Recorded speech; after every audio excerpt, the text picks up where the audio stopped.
ఎందుకు స్వరాల గురించి అడిగితే బాగుంటుందని అన్నారు కదా. సో ఆ లైన్ని మేము పట్టుకున్నామన్నమాట. ఇప్పుడు దిల్ రాజు గారు, ఆశీష్ గారు, వైష్ణవి ఉన్నారు కాబట్టి ఒక స్వరం, ఒక రాగం, ఒక పాట ఏదైనా వాళ్ళకి డెడికేట్ చేయాలంటే ఏది చేస్తారు? నేను దిల్ రాజు గారికి సరిగమ పదనిసల్లో మా అనే స్వరాన్ని డెడికేట్ చేస్తాను.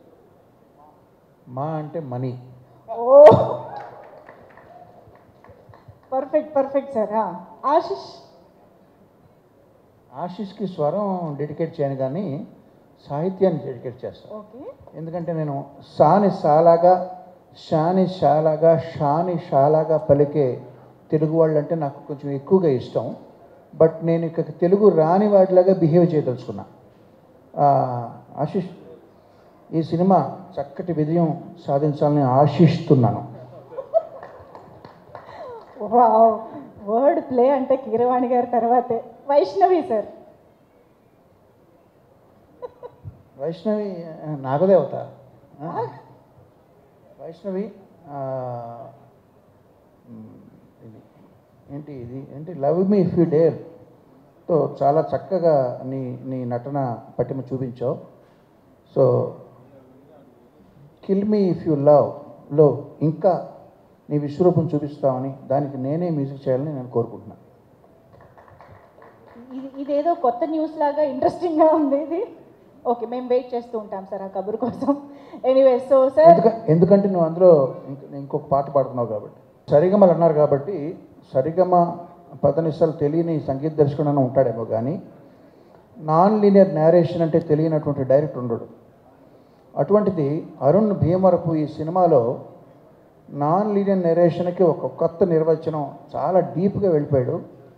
సో ఈ సినిమాని ముఖ్యంగా మా చిన్నాన్న గారు విజేంద్ర ప్రసాద్ గారు, మా మిత్రులు డైరెక్టర్ సురేందర్ రెడ్డి గారు, వాళ్ళిద్దరూ చూసి వాళ్ళు నాకు ఫోన్ చేసి వాళ్ళ మనోభావాలు నాకు చెప్తారని నేను ఆశిస్తున్నాను. నేను చాలా ఈగర్గా వెయిట్ చేస్తున్నాను. ఎందుకంటే ఒక కొత్త ప్రయోగానికి తెరతీశాడు ఇందులో అరుణ్. నువ్వు నాగా కుర్చీలో కూర్చుంటే నేను అక్కడ నా కుర్చీలో నేను కూర్చుంటే నువ్వు కింద కూర్చోవడం అర్థం ఏంటంటే అదేదో నీకు చాలా భక్తి వినయం ఎక్కువని కాదు. ఎప్పుడైతే మీకు నచ్చినట్టు మేము చేయట్లేదు కాళ్ళు పట్టుకుని లాగేయడానికి వీలుగా కూర్చున్నామని తెలుసు నాకు. But anyway, all the best Arun. Naga, Arun, మీతో జర్నీ సినిమా పక్కన పెడితే ఆ జర్నీ అనేది చాలా ఎంజాయ్ చేసిన జర్నీ అది. ఇందాక అరుణ్ లాంగ్ స్పీచ్లో పసలపూడి గారు, వంశీ గారు కథలు గుర్తొచ్చినాయి. ఆ ఎక్స్పీరియన్స్ అవన్నీ మిస్ అవుతున్నామని చెప్తే నేను కూడా అవన్నీ మిస్ అవుతున్నాను. బట్ మన డిస్కషన్లో మెయిన్ పార్ట్ ఏంటంటే రాజుగారు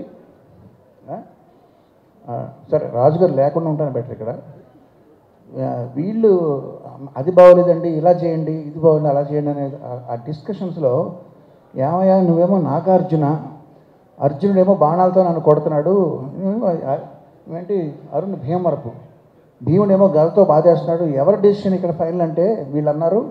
మేము ఇద్దరం కాదండి, అది వచ్చారు డి రాజు గారు, అంటే ధర్మరాజు గారు ఉన్నారండి. సో అర్జునుడు, భీముడు, ధర్మరాజు గారు వీళ్ళందరూ మధ్య నేను ప్రయాణం చేసి, రాజు గారు ఆయన ఎన్నో సూపర్ హిట్ సినిమాలు తీశారు. వాడి ఎక్స్పీరియన్స్ మాకు ఇందులో బాగా ఉపయోగపడింది. కొన్ని కన్ఫ్యూజన్స్, చిన్న క్లారిటీస్ కావాల్సి వచ్చినప్పుడు లాస్ట్ మినిట్లో 11th అవర్లో వాటిని సరి చేయడంలో ఆయన ప్రొడ్యూసర్గా కాదు డైరెక్టర్గా కూడా ఆయన పాత్ర వహించి ఆయన కర్త కర్మ క్రియగా ఈ సినిమాకి వ్యవహరించారు. ఆల్ ద బెస్ట్ రాజు గారు. మనందరికీ కూడా ఈ సినిమా పేరు తీసుకురావాలని ఆశిస్తున్నాను. Thank you very much.